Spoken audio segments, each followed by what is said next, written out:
Welcome to Prabha tuition centre. இன்றைக்கி வந்து நம்ம என்ன பார்க்க போகிறோம்னா, நாளைக்கு நடக்க போகிற தமிழ் எக்ஸாம், ஹாஃப் இயர்லி எக்ஸாமோட முதல் எக்ஸாம் தமிழ் எக்ஸாம் நாளைக்கு எல்லாருக்குமே நடக்குது. ஸோ அதில் கேட்கக்கூடிய இம்பார்ட்டண்டான குருவினா, சிறுவினா அண்டு நெடுவினா தான் நான் உங்களுக்கு போஸ்ட் பண்ணியிருக்கேன். ஸோ அதில் உள்ள எல்லா கொஸ்டின்ஸையும் ஒன்று கூட ஸ்கிப் பண்ணாமல் படிச்சுக்குங்க. இந்த கொஸ்டின்ஸ் எல்லாமே வந்து பார்த்திங்கன்னா எல்லாமே 2 லைன்ஸில் தான் இருக்கும். ஸோ அது எல்லாத்தையுமே படிச்சிருங்க. சாயங்காலம் ஸ்கூல் விட்டு வந்த உடனே இதில் உள்ள கொஸ்டினை ஃபஸ்ட்டு படிங்க. இதில் உள்ள 2 மார்க் எல்லாத்தையும் ஒரு டைம் எழுதி அதுக்கப்புறம் இதில் வந்து நான் நிறையா வந்து சிறுவினாவும் கொடுத்துருக்கேன், நெடுவினாவும் கொடுத்துருக்கேன். 8 மார்க் இது மட்டும்தான் கேட்பாங்க. 8 மார்க்கு.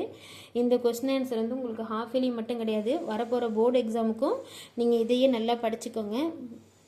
ஸோ இதில் உள்ள கொஸ்டின்ஸ் எல்லாமே கேட்பாங்க பாருங்கள். நாட்டு வளம், சொல்வளம், காற்று மாசுபாடு, விருந்தோம்பல், உங்கள் இல்லத்துக்கு வந்த உறவினருக்கு, அது போராட்ட கலைஞர், பேச்சு கலைஞர்லாம் வந்து ரொம்ப பெருசாக இருக்கிற மாதிரி இருக்கும். உங்களுக்கு அதுக்கு வந்து பிடிஎஃப் தேவைன்னாக்கா எனக்கு வந்து என்ன கொஸ்டின் நம்பரோ அதை போட்டு பிடிஎஃப்னு கேளுங்க. கண்டிப்பாக நான் உங்களுக்கு வந்து பிடிஎஃப் சென்ட் பண்ணி விட்றேன்.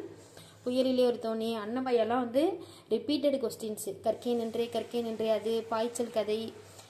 ஸோ கொக்கை போல், கோழியை போல் வந்து நிறையா வந்து போர்டு எக்ஸாமில் கூட இந்த கொஸ்டின்ஸ்லாம் கேட்டிருக்காங்க.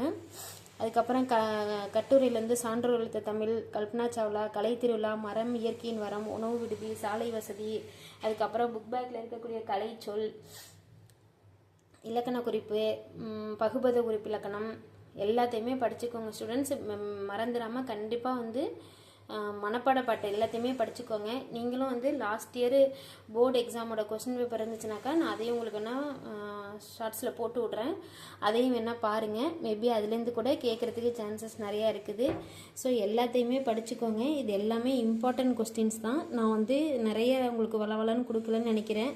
ஓரளவுக்கு ஈஸியாக தான் கொடுத்துருக்கேன்னு எனக்கு தோணுது. ஸோ உங்களுக்கு எது டவுட் இருந்தாலும் கமெண்ட் பாக்ஸில் போடுங்க. பிடிஎஃப் வேணும்னாலும் கேளுங்க. நாளைக்கு ஒரு நாளைக்கு எல்லோரும் காலையிலே சீக்கிரம் எழுந்திரிச்சு உட்காந்து படிங்க.